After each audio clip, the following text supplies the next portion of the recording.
My name's Tim Wright, one of the founders of Sauti Moja, a Canadian charity that works with Indigenous people in East Africa.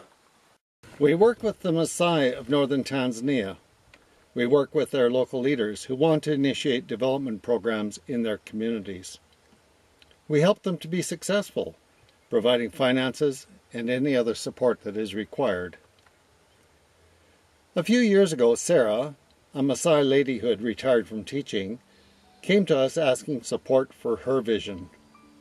A vision of preparing Maasai children for formal education. One of the issues for rural Maasai is that their children grow up speaking Ma, but when they enter primary school, the language of instruction is Swahili. Many children do not cope very well with this transition, from herding animals to entering formal schooling in another language. They're not well prepared to sit in a desk all day. Further, many of the children are not well nourished, and that is detrimental to learning.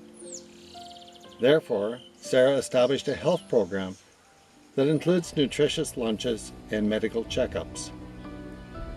The combination of Montessori preschool and support for healthy development of children ensures that the children are prepared for formal education. Today, I'm visiting with Pat Kalapaka. Pat's a retired school teacher from Canada. Pat has visited Sarah's preschool twice and has been impressed with the Longito Early Childhood Development Program. Today I'm talking with Pat about what she found interesting and what has inspired her to support that program.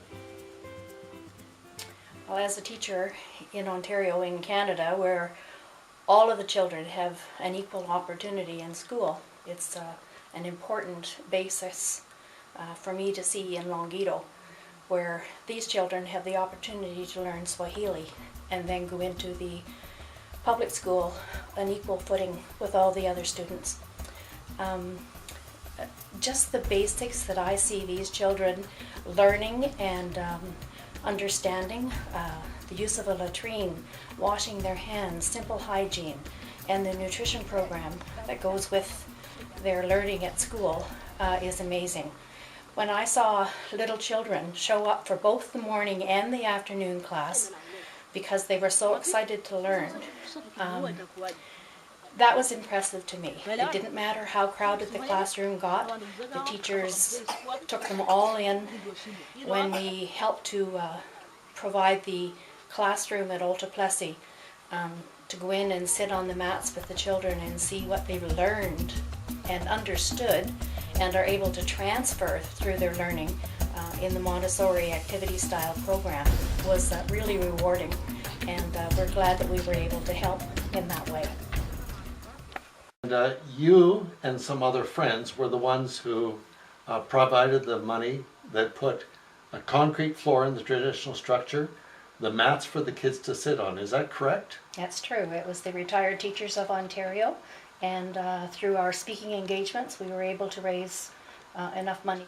So it was in partnership with the community that this school was really founded, and you and your friends were part of that, and we truly appreciate that.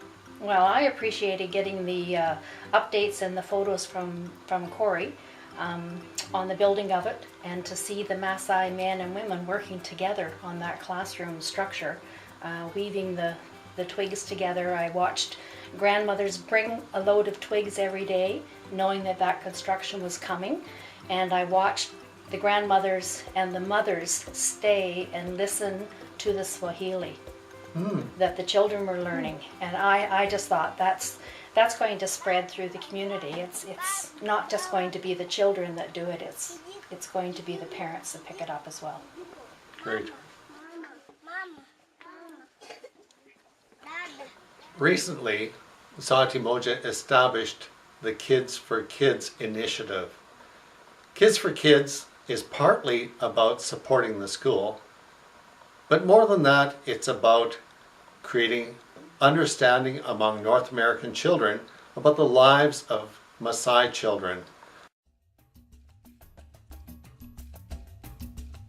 The Maasai people are pastoralists. These are people who rely on livestock like sheep, goats, and cattle for milk and meat for food. Because the workload required for family survival is so heavy, many children are unable to go to school. Their parents need them to help the family. Young boys are responsible for taking the sheep and goats to pasture. Well, it's kind of interesting how they make the schools. And they made it from local materials, and we make it out of just concrete or bricks. We invite people to subscribe to Kids4Kids for their children. It's one way of educating your children. It's also about supporting this school that's providing a very valuable service to rural Maasai communities.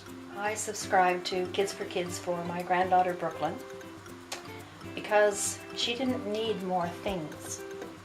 And I wanted her to learn how to become a good global citizen early in life. And now I have a second granddaughter, and I'll be doing the same for her.